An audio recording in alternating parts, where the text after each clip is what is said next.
Back with another episode of Pottawattamie County Roots. I am Todd Studer. Pottawattamie County Roots brought to you by Hoy Kilnosky Funeral Home. And Sue Pitts with Just Sue Creative back in the studio today. And we're going to talk today about a topic that this is actually a concept that I thought about over a year ago. And now I finally get to have this conversation. Yeah. And it is about making a major career change or starting a new business when you're not 30 years old. Right. You and I are slightly older than that. We're the cover children for that topic. Exactly. We're in the heart of Generation X. Yeah. We just are. And we each made a decision that, all right, we have a vision for something and we want to bring this to fruition. So just starting with you and what it is that you did. Now, you had some, there were some advantages there and some opportunities there that Right.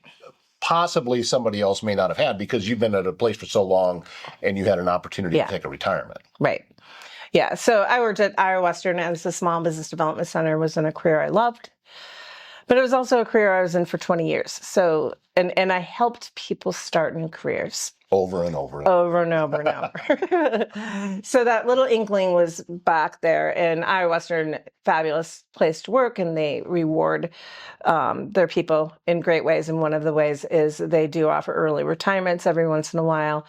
In 2020, they offered it, and I didn't take it then because I was 6 months short. So I kind of had it in my mind, and then 4 years later, they offered it again.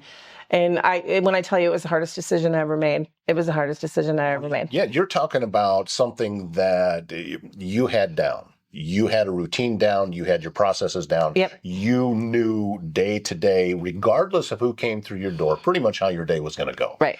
Because you've seen just about everything. Right. I was a leader in that organization. I still teach for SBDC nationally.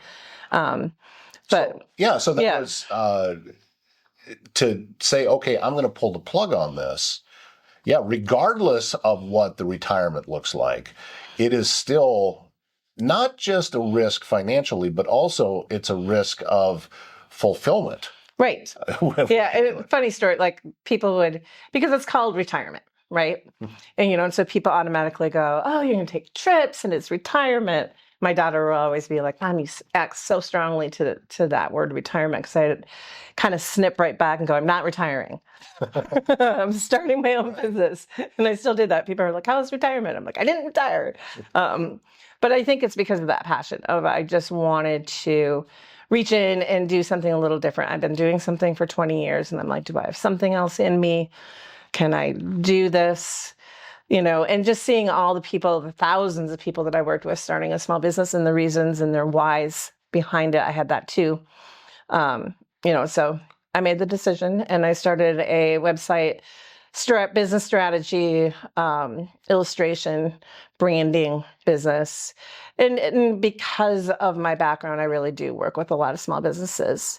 And now I'm taking a little bit more of a pivot and really reaching into my illustration and licensing, and would envision like floating into my real retirement, just drawing and having people buy, talk about. But that's kind of what I'm doing right now. Still working with businesses on their marketing, branding, websites, strategy, and kind of mixing all my 20 years, 30 years experience working with small businesses into that. I can relate to what it is that you're saying. Now, I did not retire out of the radio industry. That really had that. There was no pension. There was no, that's just not how that industry works. I just stopped. Now, I have seen people in the industry retire and then not leave. Yeah. From my background in the field that I was in, that's happened more frequently than not, I think, because you can't leave it alone. Right. It's one of those things that particular industry is not just what you do, it's who you are. And I, for a long time, couldn't shake that. Now, what I do now still hits all of those same buttons in my brain. Right. So now it's not. that Yeah. kind of thing. And I think when people, and there's so many different reasons that people like maybe 40 plus are looking at career changes, and it might be a complete different career change. It might be a forced career change. You know, our industries are changing and layoffs happen, and, you know, maybe it's something like that. So there's a lot of different reasons, layoffs, just passion, or just, you know, an opportunity like I got, a God-given opportunity. You know, it wouldn't be if something that I would have been able to do earlier because I had children and, you know, just taking those risks. And I had, but, I Well, can't there remember. is for folks that are our age and to step out into a new venture like this, there's a different urgency that's attached to it for us Right. than it would be for someone who is younger Right. is going in to do this. Because as I said, for me and for this company, Lost Hills Media and Podcast, this is it. This is what I'm doing. Right. This is, the ships are burnt. And, Yeah, you know, yep. we are, We've made the decision. the men are well motivated. Go to your history lessons and think about that for a minute. But I know that there is no other options. Right. If a job offer comes in, the answer is no, Right. because this has to be it. So, and I know that there's other people actually in the communities in which we live in and around Southwest Iowa, same boat. I know that they started a new business after the age of 50. Yeah. And we all kind of have a similar feel. So when I talk about that sense of urgency, every one of them gets what I'm saying. Yeah. You know, because if you're 30 and you start a new business, you still have plenty of options. Yeah. I mean, I think, and a pivot can be moving into a different occupation and go, you know, being hired as well. And that's just as scary and, you know, learning your skills. But I think like when you're 30, 20, 30, 40, you kind of go into the mindset, especially like, you know, with people that want to do businesses at scale, it's like, it might take me 10 years to make money, you know, but we're going to get there and we work hard and we're going to make money and we're going to get, you know, people investing, and they're playing the long game. Guess what? This has to happen quick for us. So it's choosing things also that we can sustain ourselves. Like, I mean, I could scale my business and maybe I will, maybe I won't, but also I can run my own business and sustain it, you know, by myself. Do you find in a way though that decision making is a little easier because of this? And here's what I mean. I know that I don't even really have time to sit and go over everything, you know, multiple times and look at every angle. And at this stage of my life and at this stage of my career, it's all right, we make a decision and we start, and then we figure out the details after that. And maybe that's the appropriate way to do it anyway. But I find it a whole lot easier. And I think, I think we've learned that, Todd, through our years, that kind of doing without perfection. You know, even in, I'm in a national mentorship licensing illustration thing. And one of the things that one of the licensed artists and very, you know, out there, she's been there doing illustrations and licensing for 15 years. And one of the things she said is, we're not aiming for perfection because you're never going to get there. Right. I can look at something I draw. I can look at a website I can look at a brand I do, a tweak here, a tweak there. You can look at a video, or when editing something, I mean, you could spend 14 hours on it. And I think it just comes with get it out there and do better next time, or maybe edit, learn from the mistakes.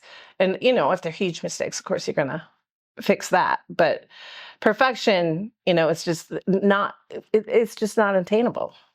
You know, so it's getting it out there and doing it and creating the best that you can create.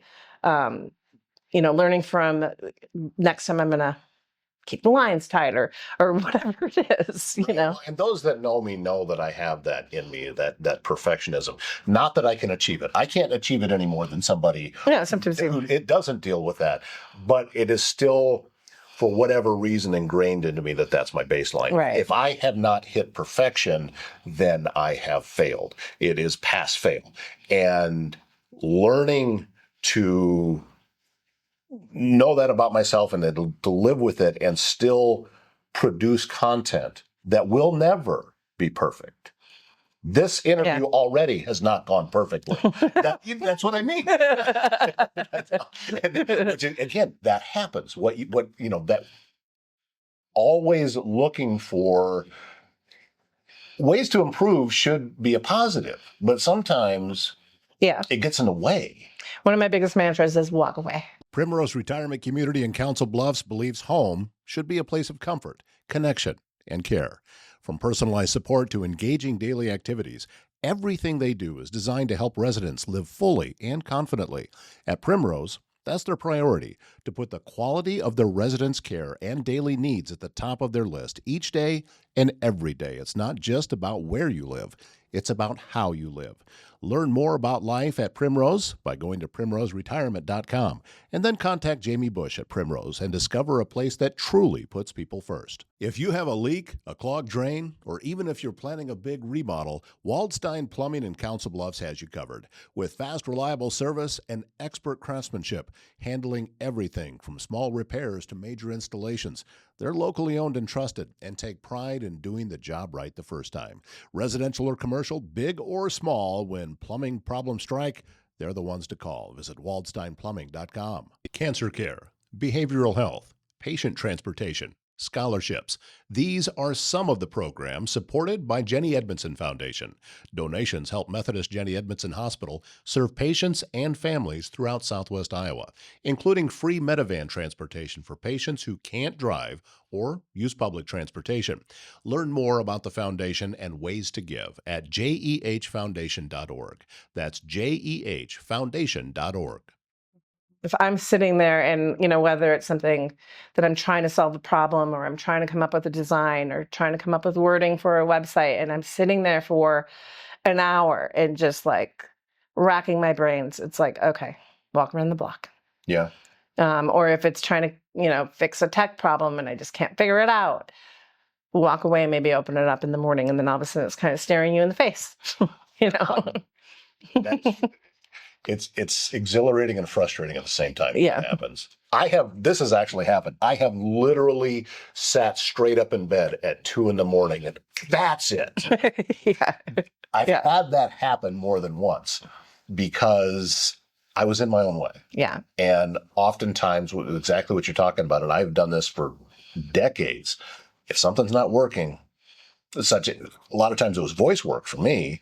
I've got to read something clean. Right. So I can't have mistakes in it, and I just can't get through it. For whatever reason, these two words are just not coming out of my mouth together. Walk away. Get up, walk away with no deadline on when I'm going to go back to it.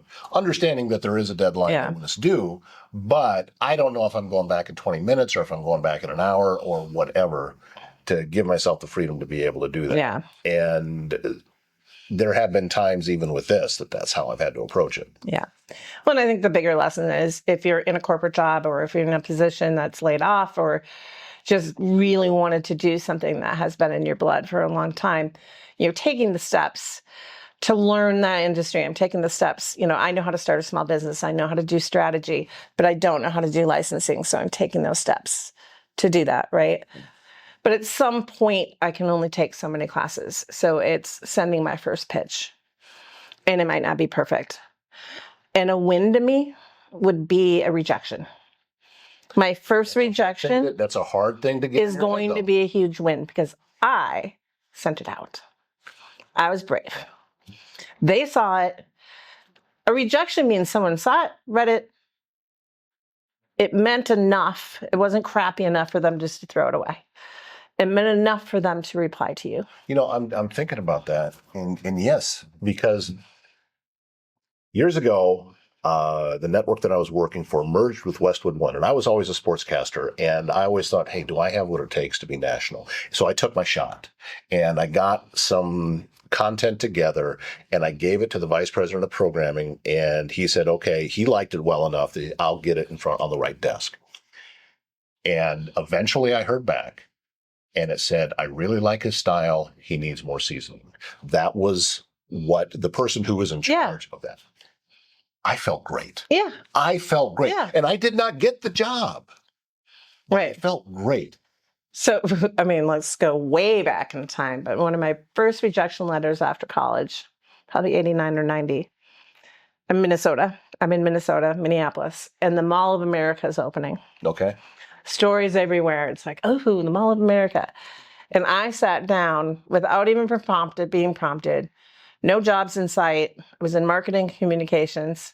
And I sat down and wrote a very long letter and got the right names and sent 20 of them.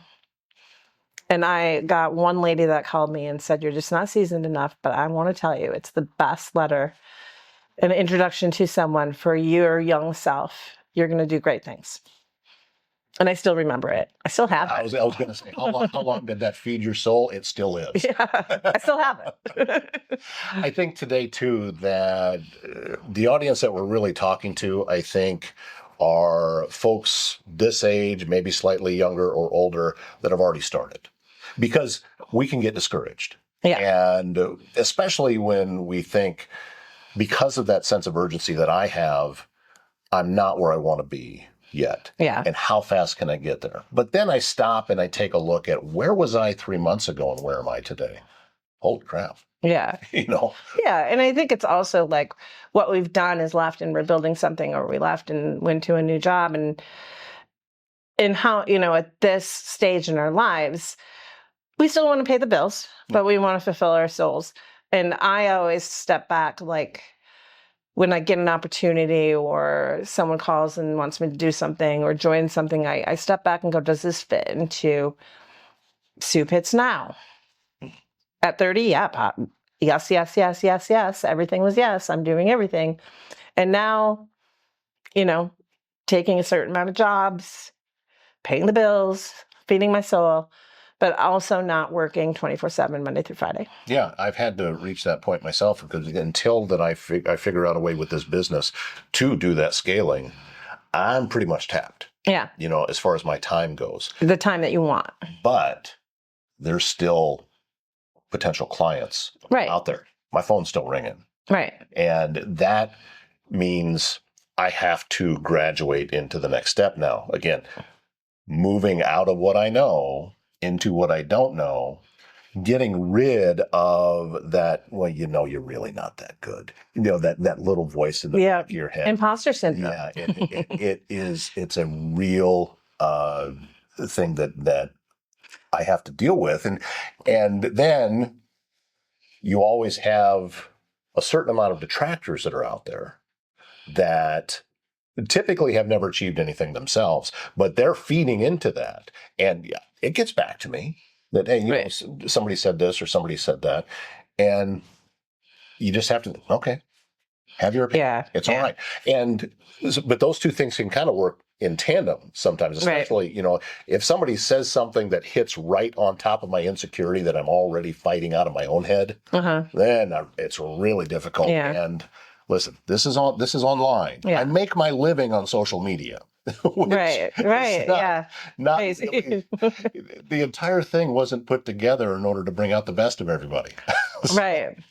Yeah. I mean, I think what we have to remember is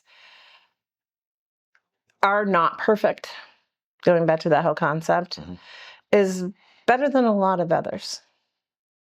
Because you're never going to achieve perfect. So your not perfect is better than anything else out there in this area. That's a powerful thing, and it takes a second to process that. But you're right. I mean, this type of thing doesn't really exist in this area. And what I do best, is what I do best.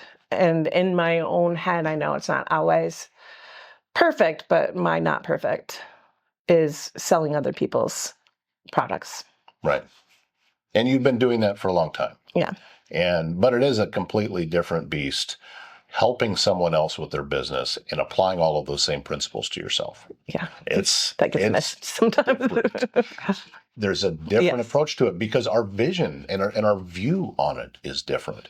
You typically, in your previous life, looked at everything from overhead. Right. And then after that meeting was over, you stepped out of it. Yeah. And then on to the next thing where you can take an overhead look. Right now, You're standing in the middle of it looking up. Yeah. It's a different perspective. Well, and I had to look over at my own business too. Yeah. And not saying that when I worked at SBDC, there wasn't office things and, those things that you had to take care of, but.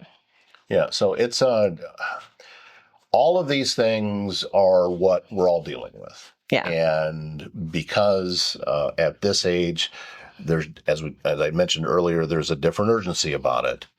That in itself can kind of skew things a little bit and kind of make things seem more important than they actually are. Well, and back to that point of like, there's always things you have to do in your own business and those office things and accounting and marketing yourself. And when you're sitting in a job like at Iowa Western or a radio station, you have a boss with deadlines telling you, in my case, it was my daughter, but telling you what needed to be done. You had to get it done or you're not going to get a paycheck. I don't have a boss telling me to do that. So sometimes like 2 weeks will go by and it's like, oh, I really need to work on my own business, because I get so lost in, my passion for working for small businesses that sometimes working on my own business gets. When a family experiences loss, every detail matters. Hoy Kilnosky Funeral Home and Crematory provides compassionate guidance and personalized services designed to honor each life in a meaningful way. From traditional funerals and cremation services to pre-planning and grief resources, their experienced team is there to help lighten the burden. Hoy Kilnosky Funeral Home and Crematory in Council Bluffs. Learn more at hoyfuneral.com. Looking for a career where the work you put in will determine what you earn? Jackie Dirks with Globe Life Family Heritage in Council Bluffs is growing her local team and looking for a motivated, independent sales agent. The opportunity includes training, performance-based income, renewal commissions, and leadership potential while helping working families protect what matters most. No insurance background is required. Bring a willingness to learn and work. Contact Jackie Dirks at 402-676-3602 today to learn more. Service Master Restore by Schmader knows it can be hard to get things back to normal when you've suffered serious property damage due to flooding, fire, or smoke, and that can oftentimes lead to mold, and you may be left with all sorts of questions about how to get your home or business back to normal. It's easy. You give Cindy Schmader a call with Service Master Restore by Schmader. Her phone number, 402-339-9911. So I need a boss. Does your vision for yourself and for Just Sue Creative include adding staff, or are you thinking just staying solo? At this point, probably staying solo, especially with my pivot into illustration. Hoping to do the illustration licensing, which would be selling my art for things like wallpaper, notebooks, things like that. Can be a little bit of a sustainable income. One piece of artwork can make money over time. So that's in my stage of life, going to 60, is where I'm at right now. Now, could that change if a big opportunity came? Like, I have had huge jobs that I will outsource, that I just can't do on my own and sustain like all the other small businesses. So if a big website or a big design or a big business strategy job comes in, I will do outsourcing and have. So taking all of that into consideration and boiling out all of the positives and the negatives and everything else, if someone were to come to you and you're just sitting down and you're having a cup of coffee, and let's say that they're 57 years old, about to be 58, and are thinking about starting a business, and knowing something about the industry that they're getting into, what would you recommend to them? I mean, would you encourage them to do it? Would you point at, well, make sure you pay attention to all of this before you make the decision, or is it just make the leap? I mean, I think there's certainly things you want to pay attention to. What do you have to make? How are you going to make that money? Your model is a lot different than, say, my model. So really looking down, it's going back to SBDC and working with small businesses and doing business strategy and looking at that thing you're going to do, whether it's freelancing, what are you offering? What are you charging? What do you need to make to pay those bills and still live your dream life and be happy? how many hours do you want to work? Do you want to work weekends? Do you want it to be, are you hiring people? Are you scaling? So I think you really, especially if the pivot is starting your own business, you need to do that planning. And you need to kind of know what you need to do. Now, are you ever going to get that perfect business plan? If that business plan is ever going to be done, are the packages that you create for what your product is going to be selling for, is that ever perfect? No, just do it.